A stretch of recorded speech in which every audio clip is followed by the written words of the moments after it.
আজি আছিল কৈবৰ্ত কুলনন্দিনী মহাসতীৰ ৰাধিকা জয়ন্তী।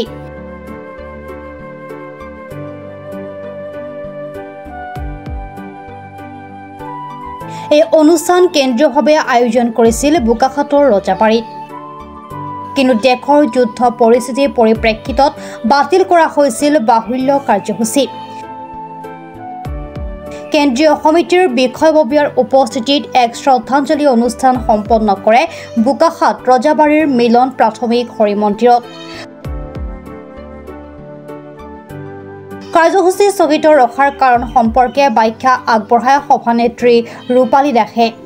দেশৰ এনে দুৰ্যোগৰ সময়ত সেনা জোৱানসকলক কুশলে ৰাখিবলৈ ভগৱানৰ ওচৰত প্ৰাৰ্থনা জনায়। দেশৰ পৰিস্থিতি স্থগিত ৰখাত ধন্যবাদ জনোৱাৰ লগতে আগন্তুক সময়ত কৈবৰ্ত কুলনন্দিনী মহাসতী ৰাধিকাৰ স্মৃতিত সতী ৰাধিকা বিশ্ববিদ্যালয়ৰ বোকাখাতত স্থাপন কৰিবলৈ অসমৰ প্ৰতিখন বিশ্ববিদ্যালয়ত সতী ৰাধিকাৰ নামত একোখন আসন সংৰক্ষণ কৰাৰ বাবে প্ৰস্তাৱ আগবঢ়ায়। ইয়াৰ পূৰ্বে বোকাখাত সমজিলা কাৰ্যালয়ৰ চৌহদত থকা সতী ৰাধিকাৰ প্ৰতিমূৰ্তিত বন্তি প্ৰজ্বলন কৰে।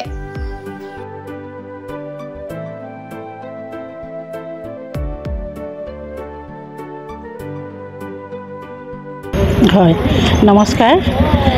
আজি এটি শুভ দিন। 569 সংখ্যক সতী ৰাধিকা দিৱস আছিলে। এই দিৱসটি আমি কৈবৰ্ত মহিলা সভা অসমে কেন্দ্ৰীয়ভাৱে আৰু গোলাঘাট জিলাৰ আতিথ্যত আমি পাতিবলৈ এক বৰ্ণাঢ্য কাৰ্যসূচীৰে আমি আয়োজন কৰিছিলোঁ। কিন্তু দেশৰ যি পৰিস্থিতি, গতিকে এই পৰিস্থিতিৰ কাৰণে আমাৰ প্ৰশাসকে বা মুখ্যমন্ত্ৰীয়ে যি নিৰ্দেশনা দিলে, সেই নিৰ্দেশনা আমি পালন কৰি স্থগিত ৰাখিছোঁ। অনাগত দিনত ভাল দিন আহক, সুদিন আহক, সেই সুদিনতে আমি আকৌ একে কাৰ্যসূচীয়ে একে স্থানতে আমি সেই অনুষ্ঠানটো অনুষ্ঠিত কৰিম। কিন্তু যিহেতুকে আজিৰ দিনটো তেখেতৰ স্মৃতি দিৱস আছিলে, সেয়ে আমি থাউকতে কেইগৰাকীমান কেন্দ্ৰ কমিটিৰ পৰাও আহিলোঁ, জিলা কমিটি আৰু উদযাপন কমিটিও কেইগৰাকীমান মহিলা আমি ইয়াত একঠাই হ'লোঁ। একঠাই হৈ আমি এই হৰি মন্দিৰতে তেখেতৰ প্ৰতিচ্ছবিত আমি প্ৰাৰ্থনা জনাইছোঁ, এগছি বন্তি জ্বলাই মাল্যাৰ্পণ কৰিছোঁ, কৰি লৈ শ্ৰদ্ধাঞ্জলি জ্বলাইছোঁ। ইয়াৰ লগতে আমি এগছি বন্তি জ্বলাইছোঁ বিশ্ব শান্তিৰ কাৰণে। আমাৰ বীৰ শ্বহীদসকলে আমাৰ দেশৰ কাৰণে আত্মা বলিদান দিলে, সেই তেখেতসকলৰ পুণ্যাত্মাৰ সদ্গতিৰ কাৰণে তেখেতসকলৰ হৈও আমি এগছি বন্তি জ্বলাইছোঁ। দেশখনলৈ পুনৰ শান্তি হওক, পৃথিৱীখন শান্তি স্থাপন হওক, আৰু যিসকল এই যুদ্ধত বা এই হেৰিয়াত যিসকলে আহত হ'ল, সেই আহতসকলৰো আমি আশু আৰোগ্য কামনা কৰিছোঁ। আৰু যিসকল মৃত হ'ল বা শ্বহীদ হ'ল, তেখেতসকলৰ পৰিয়ালবৰ্গলৈও সমবেদনা জ্ঞাপন কৰিছোঁ। কৰি আজি ইয়াত আমি কেইটামান কথা আমি অনুষ্টুপীয়াকৈ আমি আলোচনা কৰিছোঁ। যদিও আমাৰ বৰ্ণাঢ্য কাৰ্যসূচী আছে, মুকলি সভা আছে, তাতো আমি ভালদৰে আমি প্ৰস্তাৱ গ্ৰহণ আকাৰে আমি ল'ম। ইয়াত কেইটামান কথা আমাৰ বক্তব্যত ঠাই পাইছে বিভিন্নজনৰ, যে আমাৰ সতী ৰাধিকাৰ আইগৰাকীৰ পাঠ্যপুথিত স্থান পাব লাগে আৰু দিৱসটো উদযাপন কৰিব লাগে চৰকাৰীভাৱে। বিভিন্ন বিদ্যালয়ত বা চৰকাৰী বিদ্যালয়তে হওক বা যিকোনো বিদ্যালয়তে উদযাপন হওক, আৰু এই দিৱসটো পালনীয় উদযাপন দিৱস হিচাপে হওক আৰু পাঠ্যপুথিৰ স্থান পাওক, তাকে আমি কামনা কৰিছোঁ। যিহেতু নাৰী শক্তি মহান শক্তি, তেখেতে এটা বৰ সুন্দৰ নিদৰ্শন দেখুৱাই থৈ গৈছে। তেখেতৰ যি দৃঢ়তা, তেখেতৰ যি আত্মবিশ্বাস, এই আত্মবিশ্বাস দৃঢ়তাৰে আৰু যি তেখেতৰ শতগুণৰে অধিকাৰী হৈ যি আধ্যাত্মিক দিশৰ এটা নিদৰ্শন দেখুৱাই থৈ গ'ল, এই নিদৰ্শনেৰে যদি, এই আদৰ্শৰে যদি আমাৰ সমাজৰ নাৰীসকল আগুৱাই যায়, তেতিয়াহ'লে সমাজখন সুন্দৰ হ'ব, সুন্দৰৰূপে প্ৰতিস্থাপন হ'ব।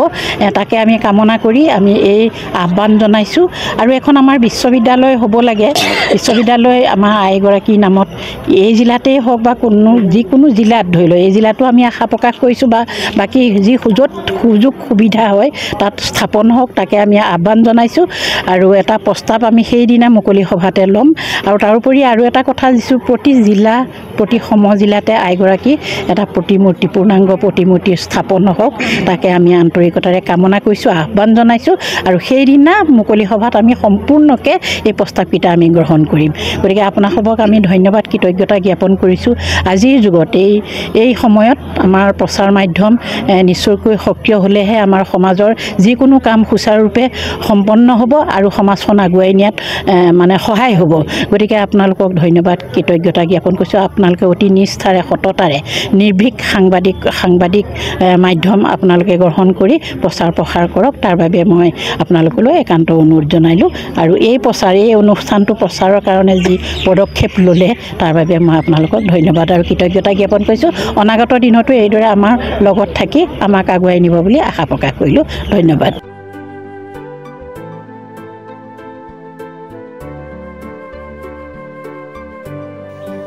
বোকাখাতৰ পৰা ভূপেন হাজৰিকাৰ ৰিপৰ্ট প্ৰাত টাইম ডিজিটেল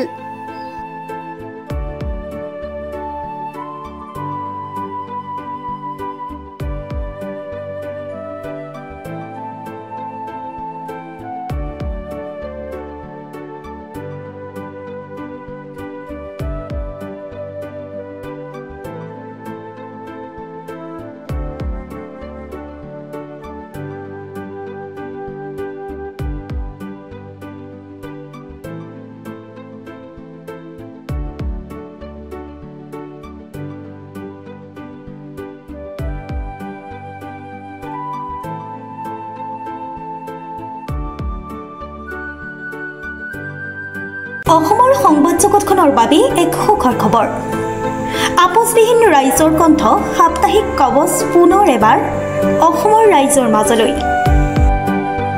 স্বত্বাধিকাৰী প্ৰণীতা কলিতাৰ দ্বাৰা প্ৰকাশিত আৰু আপোচবিহীন একাংশ নপুৰণি অভিজ্ঞতাপুষ্ট সাংবাদিকৰ দ্বাৰা প্ৰচাৰিত তথা eco printing press Guwahati Katabari গড়চুকত মুদ্ৰিত সাপ্তাহিক কবচ এতিয়া অসমৰ বিভিন্ন প্ৰান্তত উপলব্ধ আমাৰ ঠিকনা মুখ্য কাৰ্যালয় অসম ফৰেষ্ট স্কুল হৰি মন্দিৰ পথ গুৱাহাটী আৰু উপ কাৰ্যালয় Kalita market Bijoynagar Kamrup Assam mobile number হৈছে 9435114666 70024728813 আমাৰ ইমেইল আইডি হৈছে kobos2025@gmail.com